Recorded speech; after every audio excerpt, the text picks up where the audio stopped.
My purpose is to seek to awaken you.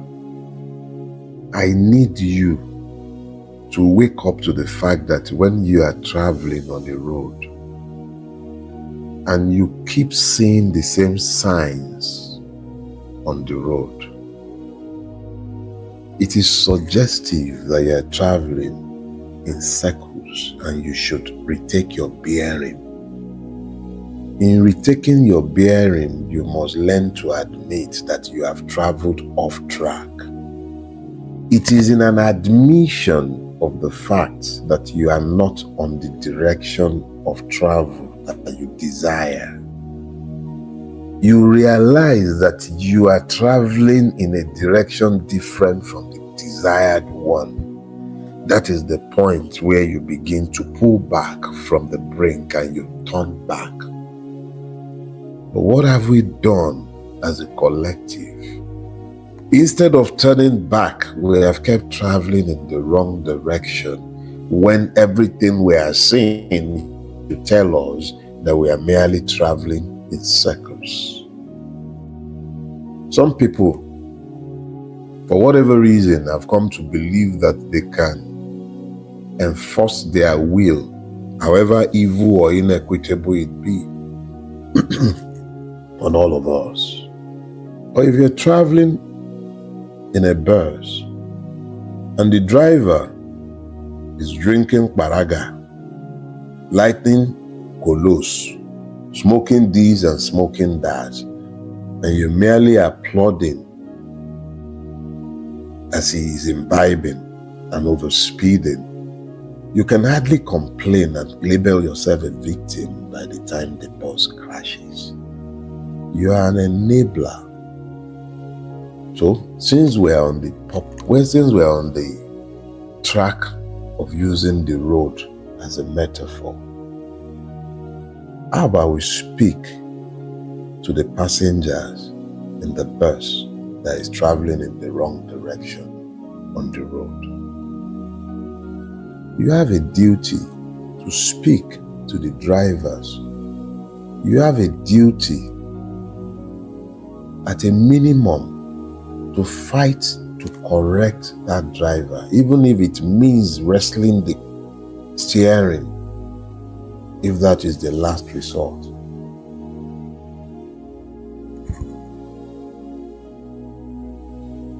They will tell you that the journey to today began on June 12, 1993. That's true. But it's a journey that has not ended. If anything, we've been derailed. We are not on the right track. My singular duty may very well be to tell you we are not on the right track. If we kept traveling on this road for the next 100 years, it would merely be a road to perdition. Nothing will change on this road. If you truly desire any change, let me tell you what we need to be doing. I see that Randy Peter has worked tirelessly, worked by far harder than I could ever have worked on the subject of electoral reform. A lot of you have also worked with him, but you need to be doing more. I'm not saying this because I believe that the system will give us what we need as a tool to free ourselves from their hold. But I'm saying this because I believe that this proves any resistance by the system to consequential electoral reform after the evils of 2023 tells those who are skeptical when we point out the fact that we've been enslaved that these are not mere rhetoric, and perhaps it might be the point from which to galvanize you all into understanding that there is a need for peaceful protests. Sit at homes where necessary, But certainly something has to be done because we cannot vote our way out of this mess. The journey began in 1993, but it's not the glorious picture they want to paint for you. So let me tell you what happened. Because like I said, we're using the road as a metaphor. So let's use the road. It's a journey, they keep saying, right? So it's a journey. Let's talk about that journey. I voted for the first time in 1993. We had no beavers. There wasn't any IREV. There were no computers in sight. Just sheets of paper. And men and women exercising their rights to vote, even under a military dictatorship. Nobody was threatening Mama Chinedu.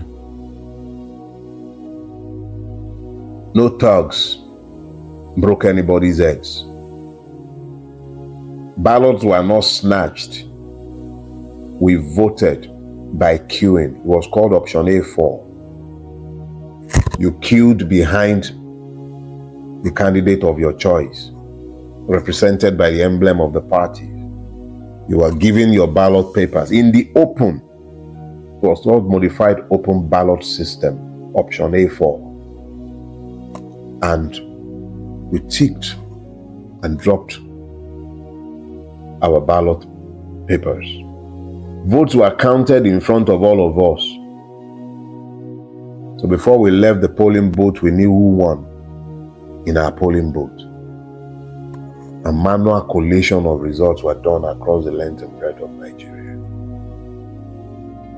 Such was the content of what we thought was our citizenship in 1993.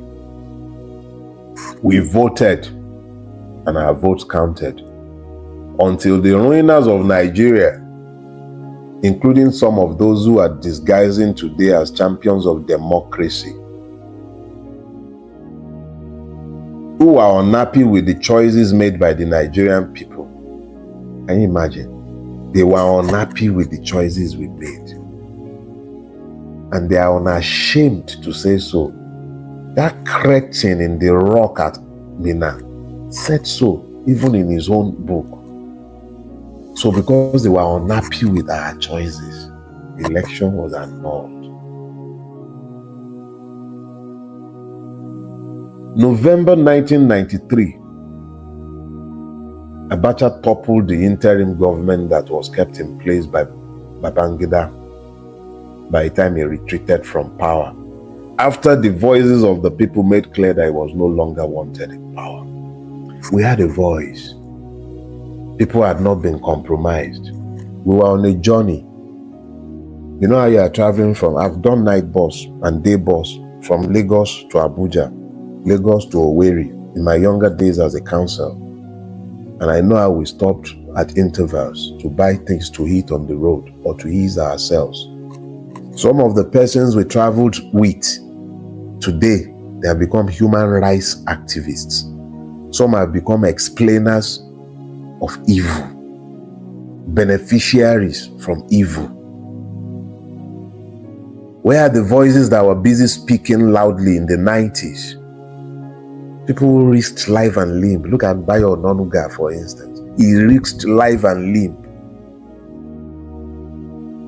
Look at what he has become. These were the persons who were shouting from the rooftop. Even your presidente pretended to be a Democrat.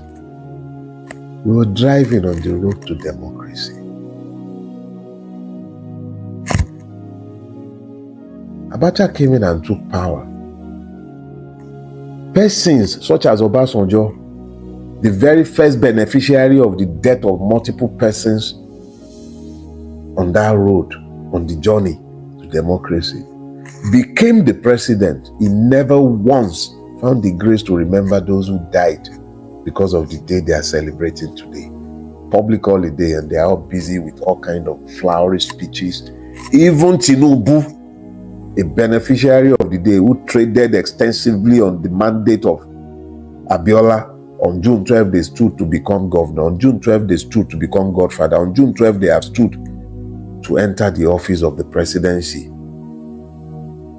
What have they done to acknowledge the fact that multiples were murdered, buried in unmarked graves? When the children of Kudirat attempted to sue the Nigerian government, what did the APC government do for the wrongful death of their mother? The government is aware of who killed who, but have they been able to ever acknowledge the truth? Because on that journey, we've been lying to ourselves. People have crapped on themselves, farted on the bus, derailed, and we've refused to tell ourselves the truth. Multiple rallies would have been held in Nigeria today in memory of the day, hollow memory of the day instead of hallowed memories. Persons died. People lost their wives. People lost their husbands. People lost their children. People lost fathers and mothers. And they never found any resolution as to where these persons were buried. Bacha took power November 17. Multiples killed, dumped on flatbed trucks on the Ikorodu road. Who has ever remembered them? Who has ever cared? So as people have succumbed, we've thrown people out of the doors of that journey to perfidy that we've all embarked on as a collective.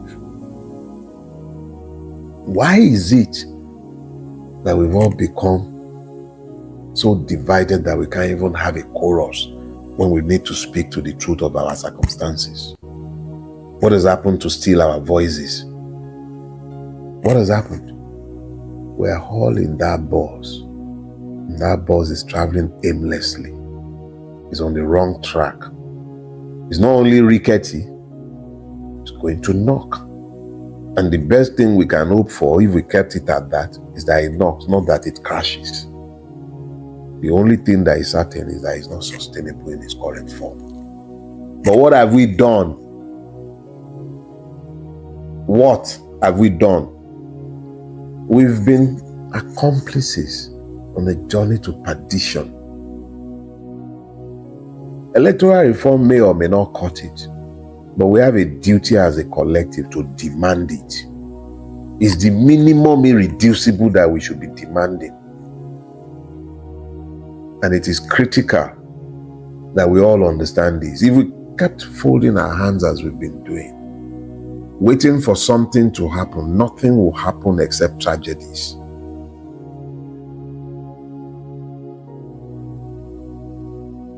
We need to wake up. We need to wake up. Anything that changes Nigeria is a revolution.